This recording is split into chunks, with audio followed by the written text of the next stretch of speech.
Hello everyone, আমাদের আজকে যে 5টা প্রশ্ন আমরা তোমাদেরকে করাবো, প্রতিদিন সকালে আমরা তোমাদেরকে 5টা করে প্রশ্নের সমাধান করাই। তো আজকে আমাদের 23 নম্বর ভিডিও। এর আগে অলরেডি আমরা 110টা ভিডিও তোমাদের 110টা প্রশ্নের সমাধান করিয়েছি।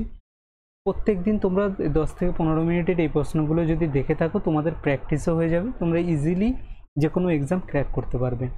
তো চলো আজকে আমরা যে 5টা প্রশ্ন করব, আর শেষে তোমাদেরকে একটা হোমওয়ার্ক হিসাবেও কিন্তু আমরা দেবো।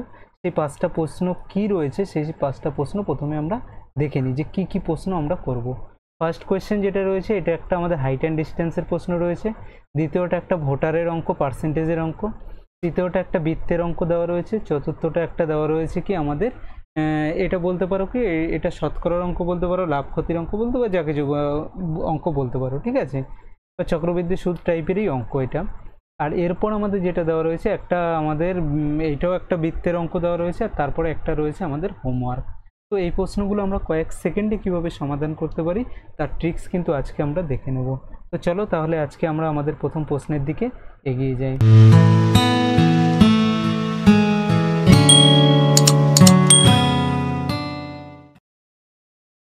তাহলে দেখো আমাদের প্রথম প্রশ্ন কি দেওয়া রয়েছে। ফার্স্ট কোয়েশ্চেন যেটা দেওয়া রয়েছে মাঠের উপর একটি বিন্দু থেকে মোবাইল টাওয়ারের চূড়ার উন্নতি কোণ যদি 60 ডিগ্রি হয়, তাহলে টাওয়ারের গোড়া থেকে ওই বিন্দুর দূরত্ব 10 মিটার হলে টাওয়ারটির উচ্চতা কত। একদম ইজি প্রশ্ন, কিভাবে আমরা কয়েক সেকেন্ডে করি সেটা তোমরা দেখে নাও, ঠিক আছে। কি দেওয়া রয়েছে, একটা বিন্দু রয়েছে, সেই বিন্দু থেকে একটা নির্দিষ্ট দূরত্বে একটা টাওয়ার রয়েছে। কি রয়েছে, এরকম একটা আমাদের টাওয়ার রয়েছে, ঠিক আছে। ধরো এরকম একটা টাওয়ার দাঁড়িয়ে রয়েছে এখানে। এখন প্রশ্নে কি করা বলা হয়েছে যে এই বিন্দু থেকে এই টাওয়ারের যে উন্নতি কোণ, মানে টাওয়ারের মাথায় যে কোণটা তৈরি করছে, এই কোণটা যেটা তৈরি হচ্ছে সেই কোণটা হলো আমাদের 60 ডিগ্রি। তাহলে এটা একটা কি তৈরি হলো, একটা এ বি সি, একটা রাইট অ্যাঙ্গেল ট্রায়াঙ্গেল তৈরি হলো, একটা সমকোণী ত্রিভুজ, তাই তো। তাহলে এর ক্ষেত্রে মনে রাখবে, আমরা 30 ডিগ্রির ক্ষেত্রে শিখিয়েছিলাম যে ডাইরেক্ট ট্রিক কি আছে।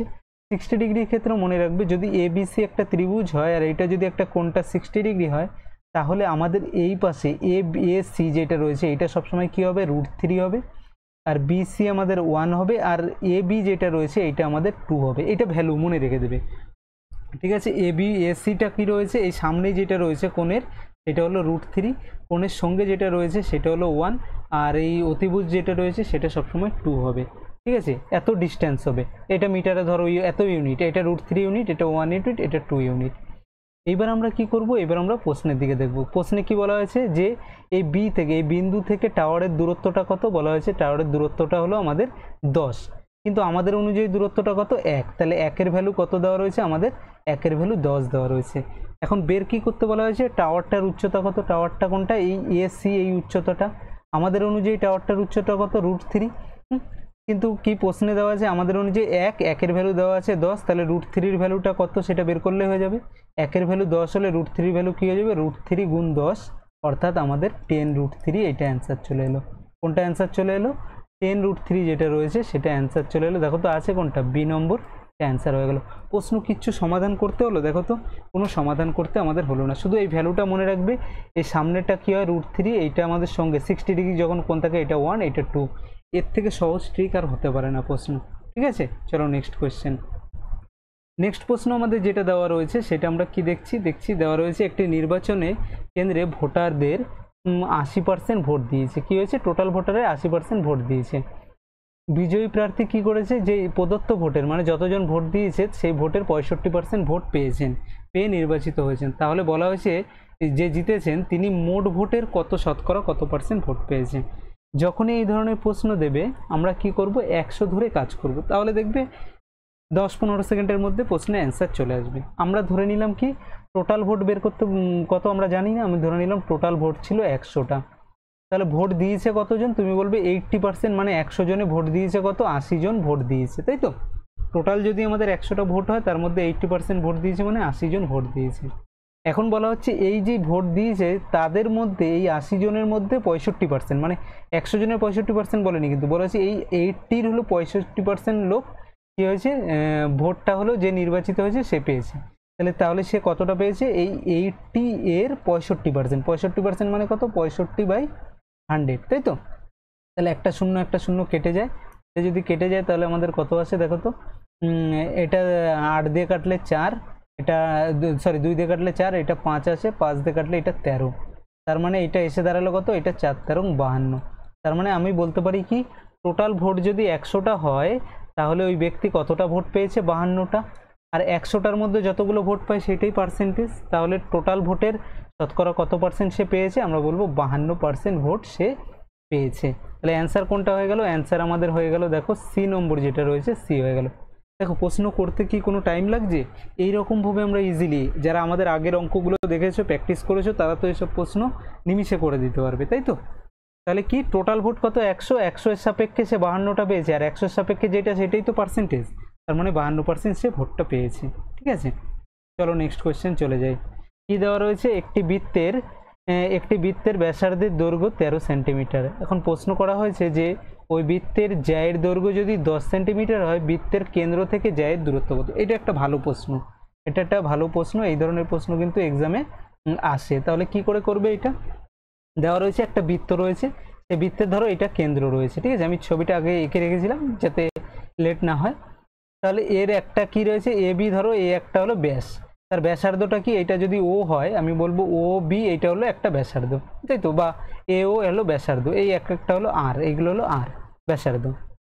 এখন প্রশ্নে কি বলা হয়েছে, প্রশ্নে বলা হয়েছে এর একটি জ্যায়ের দৈর্ঘ্য হলো 10 সেমি, মানে তুমি এখানে একটা জ্যা আঁকো, জ্যা মানে বুঝেছো তো, যেটা যে ব্যাসার্ধ, ব্যাস হলো একটা জ্যা, কেন্দ্র থেকে যায়, আর কেন্দ্র থেকে যেই জ্যাগুলো না যায়, যেটা সেইগুলোকে বলা হয়, যেই রেখাগুলো কেন্দ্র থেকে পাস না করছে সেগুলোকে আমরা বলছি কি, তাদের জ্যা বলছি। তাহলে এই জ্যাটা কি রয়েছে, ধরো সিডি একটা জ্যা রয়েছে, ও বলা হয়েছে এই জ্যাটার দৈর্ঘ্য হলো টোটাল হলো 10 সেন্টিমিটার। এখন বলা হচ্ছে তাহলে কেন্দ্র থেকে এই ও থেকে এই যে জ্যায়ের দূরত্ব, এই দূরত্বটা তুমি যদি ই ধরো, এই ওই ডিস্টেন্সটা কত বের করতে বলা হয়েছে। তাহলে কি করে করব, দেখো তো, এই ডিস্টেন্সটা আমরা জানি না, কিন্তু এইটা যদি টোটাল 10 হয়, আমি জানি কেন্দ্র থেকে যদি একটা লম্ব আঁকি, এই দুপাশে কি সমান দূরত্ব অতিক্রম হবে, মানে এই পাশটাও সমান ভাগে বিভক্ত করবে, মানে এইটাও 5 হবে, এইটাও আমাদের 5 হবে। তাহলে তুমি এক সাইড দেখো, এইখান থেকে আমি এইটুকু ক্লোজ করে দিলাম। তাহলে ও সি এইটা কি হয় বলো তো, এ ও মানেও যদি ব্যাসার্ধ হয়, কেন্দ্র থেকে এই পর্যন্ত এইটাও কি আমাদের ব্যাসার্ধই হবে। এই ব্যাসার্ধটা কত দেওয়া রয়েছে, 13 সেন্টিমিটার দেওয়া রয়েছে, তাই তো। আর ইজ ইকুয়াল টু কত দেওয়া রয়েছে, 13। এ ও যা দৈর্ঘ্য, ও সি ও সেম দৈর্ঘ্য, কারণ কি এটা ব্যাসার্ধ আমাদের এই কেন্দ্র থেকে আমাদের এই যে আমাদের যে পরিসীমা যেটা রয়েছে, ওই দূরত্বটাকে আমরা কি বলে থাকি, আমরা বলে থাকি তার হলো ব্যাসার্ধ, তাই তো। তাহলে এইটা আমাদের কত, 13, আর এইটুকু বেরোলো 5। তাহলে আমাদের বের কি করতে হবে, বের করতে হবে এই দূরত্বটা। তুমি দুভাবে করতে পারো, হয় এইটাকে এক্স ধরে নাও, আমরা জানি সবসময় এটার উপর লম্ব আঁকলে এই কোণটা কত হয় আমাদের 90 ডিগ্রি। এটা যদি 90 ডিগ্রি হয়, তুমি কি বলতে পারো, পিথাগোরাসের সূত্র অনুযায়ী অতিভুজ স্কোয়ার, অর্থাৎ 13 স্কোয়ার ইজ ইকুয়াল টু কি হয়ে যাবে, এটা অতিভুজ OC square is equal to হয়ে যাবে আমাদের লম্ব স্কোয়ার প্লাস ভূমি স্কোয়ার। লম্ব মানে কত, ও ই, তাই তো, মানে এক্স স্কোয়ার প্লাস ভূমি স্কোয়ার, ভূমি মানে কত, এখান থেকে সিই অর্থাৎ 5 তার স্কোয়ার। তাহলে x square is equal to কি হলো, 13 স্কোয়ার মানে 169, আর এই 5টা এই পাশে গেলে কি হয়ে যায়, মাইনাস হয়ে যায়, -25। তাহলে এটা কত, 144। তাহলে এক্স এর ভ্যালু কত হয়ে যাবে, এক্স এর ভ্যালু হয়ে যাবে ও √144, যেটা আমাদের 12 চলে আসে। তাহলে অ্যান্সার কোনটা আছে, অ্যান্সার আমাদের বি যেটা রয়েছে, বি আমাদের অ্যান্সার হয়ে গেল। দেখো যারা ট্রিপলেট জানো তারা তো ডাইরেক্ট বলে দিতে পারতো এটা 13 আর এটা 5 হলে এটা 12 হবে, আর না হলে এই পিথাগোরাসের সূত্র দিয়ে করতে হবে। যারা ট্রিপলেট শিখেছো, যারা শেখনি কমেন্টে জানাবে যে ট্রিপলেট কি, আমি তোমাদেরকে ট্রিপলেটগুলো শিখিয়ে দেবো। তাহলে এই ধরনের প্রশ্ন ডাইরেক্ট এটা 13 এটা 5 হলে এটা 12 হবে, এই যে সমকোণী ত্রিভুজের ক্ষেত্রে এগুলো ডাইরেক্ট বের করা যায়, ঠিক আছে, কোনো রকম ক্যালকুলেশন ছাড়াই। চলো পরের প্রশ্নে চলে যাই। পরের প্রশ্ন কি দেওয়া রয়েছে, আমাদের দেওয়া রয়েছে একটি কারখানায় মেশিনের মূল্য প্রতি বছর 10% করে হ্রাস পায়, মানে প্রতি বছর কি হয়, মেশিনের মূল্য 10% করে কমে যায়। এখন বলা হচ্ছে মেশিনের মূল্য যদি 60,000 টাকা হয়ে থাকে, 3 বছর পরে ওই মেশিনের মূল্য কত হবে। প্রতি বছর কি 10% করে কমে, তার মানে কি এই প্রশ্ন আমরা কি করে করব, আমি বলতে পারি যে এখন যদি কোনো মেশিনের মূল্য 10 টাকা হয়, পরের বছরে মেশিনের মূল্য কত হয়ে যাবে, 10% কমে মানে 9 টাকা হয়ে যাবে, তাই তো। 10% কমা মানে কি, 10% কমে যাওয়া মানে হলো আমরা বলি 1 আমাদের 10/100 করো, কেটে দিলে আমাদের 1/10, মানে আগে 10 টাকা দাম হলে এখন 1 টাকা কমেছে, তাহলে দামটা এসে দাঁড়ায় কত, 9/10 দাঁড়ায়, তাই তো, 9 টাকা হয়ে যায়। 10% কমা মানে 10 টাকায় 1 টাকা কমেছে, তাহলে 10 টাকা 1 টাকা কমা মানে কি 9 টাকা। তার মানে আমি বলতে পারি প্রথম বছর কোনো জিনিসের দাম যদি 10 টাকা হয়, পরের বছর সেটা কী হয়ে যাবে, 9 টাকা হয়ে যাবে। এবার দেখো যখন সেম হারে আমাদের দামটা কমছে না, সেই ক্ষেত্রে আমরা কি করব, সেই ক্ষেত্রে যখন সেম পরিমাণ হারে দামটা কমছে, সেই ক্ষেত্রে প্রত্যেক বছর কি 10% করে কমছে, তখন 3 বছরে কতটা দাম কমবে, আমি বললাম কি এখানে 10 কিউব আর এটা হলো 9 কিউব করে দিলাম। কেন করলাম, যখন সেম পরিমাণ দামে প্রথম বছর যদি এমন বলতো যে প্রথম বছর 10%, পরের বছর 5%, সেক্ষেত্রে এটা আমরা খাটাতে পারতাম না, তখন অন্য সূত্র করতে হতো। ঠিক আছে, তাহলে আমরা কি করব, প্রথম বছর 10 টাকা হলে পরের বছর 9 টাকা হয়, 3 বছর পর দাম যদি এটা যদি 10 কিউব হয়ে থাকে, দুপাশে কিউব বলো, 3 বছর, যে 2 বছর পর তো স্কোয়ার করতাম, 4 বছর পড়লে 2 4 করে দিতাম। ঠিক আছে, তার মানে 10 কিউব হলে পরে দামটা কি 3 বছর পরে 9 কিউবে গিয়ে দাঁড়ায়, মানে 10 কিউব মানে কত আমাদের 1000, অর্থাৎ 1000 টাকা দাম হলে 3 বছর পর এটার দামটা এসে দাঁড়াচ্ছে কত, 729। 9 কিউব মানে কত, 729 টাকা। কিন্তু প্রশ্নে কি বলা হয়েছে, প্রশ্নে বলা হয়েছে না জিনিসটার দাম কত আমাদের 60,000 টাকা, মানে এই হাজারের ভ্যালুটা দিয়ে দিয়েছে কত আমাদের 60,000, তাই তো। হাজারের ভ্যালু যদি আমাদের 60,000 হয়, তাহলে একের ভ্যালু কত হয়ে যাবে, 60 হয়ে যাবে, তাই তো। হাজারের ভ্যালু 60,000 মানে কি একের ভ্যালু 60, একের ভ্যালু কত হলো 60, তাহলে 729-এর ভ্যালু কত হয়ে যাবে, একের ভ্যালু যদি 60 হয় 729-এর ভ্যালু ইন্টু 60 করে দেবো, তাই তো। তাহলে এটা করলে 6 নং 54, 4 হাতে 5, 6 দুগুণে 12, 5 17, 7 হাতে 1, 6 2 7 42, আর 43, আর একটা হলো আমাদের 0, অর্থাৎ 43,740 এটা অ্যান্সার হয়ে যাবে। কোনটা আছে দেখো তো, 43,740, এ যেটা রয়েছে এ আমাদের অ্যান্সার হয়ে যাবে 43,740। ঠিক আছে, এটাই আমাদের অ্যান্সার হয়ে যাবে। তাহলে বুঝতে পারলে কত ইজিলি করতে পারলাম আমরা। না হলে তোমাদের কি কোন সূত্রে করতে হতো, যদি যারা এর থেকে ইজি ট্রিক আর হয় না, না হলে তোমাদেরকে এই সূত্রে খাটাতে হতো যে প্রতি বছর 10% করে কমছে, মানে তোমাকে এই সূত্রটা খাটাতে হতো যে 1 minus r/100 to the power n। ঠিক আছে, এই 3 বছর পর n এর ভ্যালু কত হতো 3, r এর ভ্যালু হতো 10, এই সূত্র করে আমাদের অ্যান্সার বের করতে হতো। ঠিক আছে, এটা কি হতো, p into 1 minus r/100 to the power n। p মানে কত, এই টোটাল যে দামটা, আর 1 মাইনাস r মানে কি সুদের হার 10%, আর n মানে 3 বছর। এটা বসিয়ে দিলেও দেখবে তোমাদের সেই একই অ্যান্সার চলে আসবে। এর থেকে ইজি কিন্তু আর হতে পারে না। চলো নেক্সট কোয়েশ্চেন। নেক্সট কোয়েশ্চেন আমাদের কি দেওয়া রয়েছে, দেওয়া রয়েছে দুটি বৃত্তের ব্যাসার্ধের দৈর্ঘ্য 5 সেন্টিমিটার এবং 3 সেন্টিমিটার। বৃত্ত দুটি পরস্পরকে যদি বাইরের দিকে স্পর্শ করে, তাহলে বৃত্ত দুটি কেন্দ্রদ্বয়ের মধ্যে দূরত্ব কত। একদম ইজি কোয়েশ্চেন।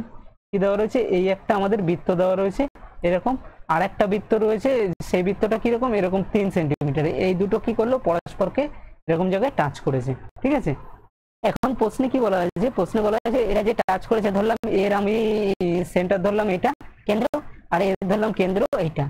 এখন বলা হচ্ছে এটা যে ধরো ও, আর এটা ধরো এ কেন্দ্র, তাহলে বলা হচ্ছে এই ও থেকে এই ডিস্টেন্সটা আমাদের কত, সেটা আমাদের বের করতে বলা হয়েছে।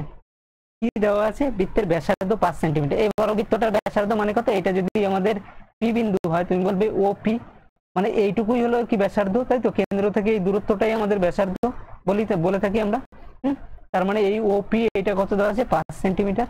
আর এই দ্বিতীয় বৃত্তটার কত, এই এ থেকে পি পর্যন্ত এই ডিস্টেন্সটাই আমাদের কি, দ্বিতীয়টার ক্ষেত্রে আমরা বলতে পারি এর হলো ব্যাসার্ধ। তাহলে দ্বিতীয়টার ব্যাসার্ধ কোনটুকু হবে, এইটুকু। এটুকু কত দেওয়া রয়েছে, 3 সেন্টিমিটার। তাহলে এদের দুজনের মধ্যে দূরত্ব কত, 5 + 3। ও এ যদি বের করতে ডিস্টেন্স, তুমি বলবে 5, এটা এইটুকু কত, এইটুকু হলো 5 সেন্টিমিটার, আবার এইটুকু হলো আমাদের 3 সেন্টিমিটার। তাহলে 5 + 3 অর্থাৎ 8 সেন্টিমিটার। কত, 8 সেন্টিমিটার। তো অ্যান্সার কোনটা চলে আসবে, আমাদের এখানে যেটা রয়েছে এই ডি, যেটা রয়েছে ডি, আমাদের কিন্তু এখানে অ্যান্সার চলে আসবে। বুঝতে পেরেছো, প্রশ্ন একদম ইজি। এই প্রশ্নগুলো কিভাবে করবে বুঝতে পেরেছো। আর আমি আজকে তোমাদেরকে হোমওয়ার্ক যেটা দিলাম, এই প্রশ্ন এক লাইনে অ্যান্সার হয়ে যাবে। আমরা শিখিয়েছি এই ট্রিক তোমাদেরকে। এই ট্রিকটা দিয়ে যে এক ব্যক্তির বেতন যদি 25% কমে যায়, তাহলে বর্তমান বেতন কত শতাংশ বাড়ালে পূর্বের বেতনে ফিরে যায়। আমরা ট্রিক শিখিয়েছিলাম, সেই ট্রিক দিয়ে প্রত্যেকে কমেন্টে কিন্তু অ্যান্সার জানাবে। ঠিক আছে, প্রত্যেকের কমেন্টে অ্যান্সার চাই। আর যারা এখনো পর্যন্ত আমাদের ফেসবুক পেজটাকে লাইক করনি, বা আমাদের লিংকডইনে ফলো করনি, বা টেলিগ্রামে আমাদেরকে জয়েন করনি, করে নেবে। আর হোয়াটসঅ্যাপ গ্রুপটা জয়েন করে নাও, আর ইউটিউবে আমাদেরকে সাবস্ক্রাইব করে নাও প্রত্যেকে আমাদের চ্যানেলটাকে। থ্যাংক ইউ ফ্রেন্ডস, ভিডিওটাকে লাইক এবং শেয়ার করো। আর যারা প্রথম চ্যানেলটাকে কিন্তু অবশ্যই কিন্তু প্রত্যেকে সাবস্ক্রাইব করে নাও। আর আগের দিনের ভিডিও